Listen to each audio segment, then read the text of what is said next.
Hey Heidi! Hey Brandon, we're back again. Yes, and we're here at the lovely Wine Emporium in Salem, South Carolina. You know, for me, it's a great drive up here. I get to relax, I get to think about the wine we're going to taste. Yes, I think next month we should do it from Grits and Groceries though, Okay. so we can spread the love a little bit. How's that sound? True. So we have a wonderful, I mean the smells coming off this meal right now are just amazing. So I'm really excited to dive in. Why don't you tell us a little bit about the first course there while I'm pouring the first wine? So the first course is our world famous Hattie Mae tomato pie. And we've made a nice little cocktail size so that everybody, because I like a lot of crust instead of a lot of the stuff in the middle. So You this have way been known to be everybody gets a crusty. lot of crust. True. And then we have our homemade pickles with it. So these are refrigerator pickles. They're crisp and sour. And I always like to give you a challenge to pair with. So between the fat and the tomato pie and the crisp sour there, you're in trouble. Well, I think I've done okay on this one. So this month we are featuring one winery, and that is Clinker Brick. They are located in Lodi, California.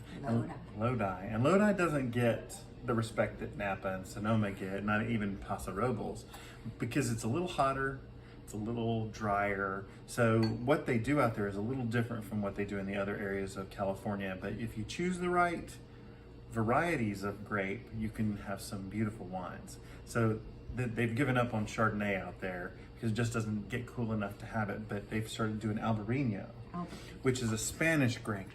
And it is great. It has nice acidity, Smells nice great. fruit. And I think I think this will help cut through the fat of the tomato pie, and the acidity will match with the pickles really and nice. cucumbers. Going in.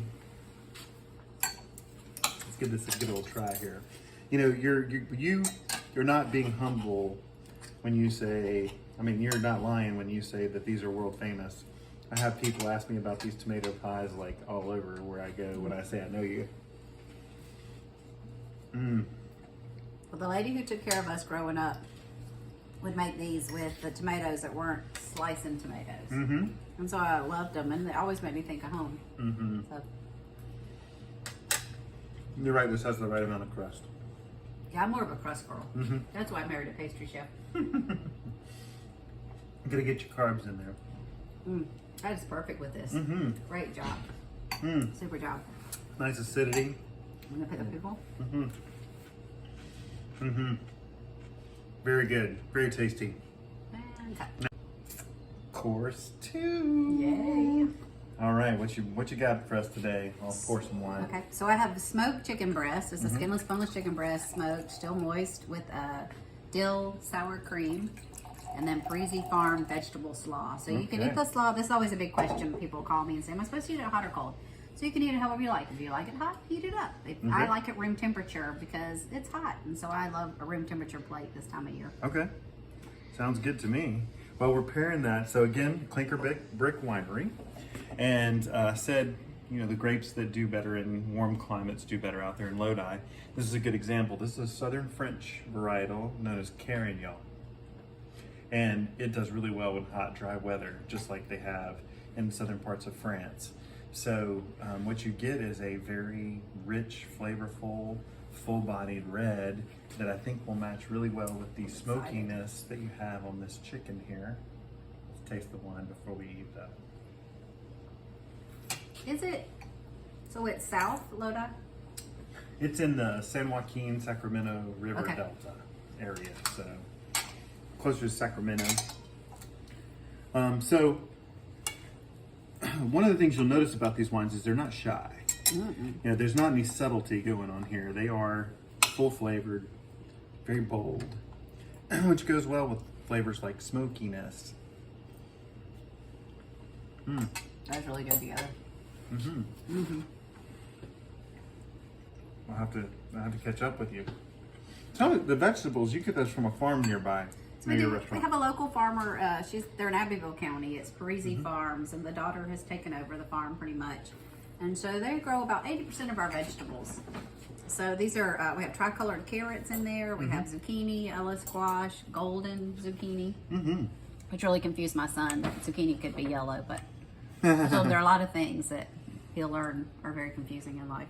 And then we have a little pecans that came out of our yard. They're toasted in butter and some seasoning. And I love the dill cream too. Nothing says the early part of the growing season more than like squash. And I like it when it's So crisp fresh. like this. So fresh and delicious. I didn't eat lunch today waiting for this, so. And with this wine, just sort of complements it all.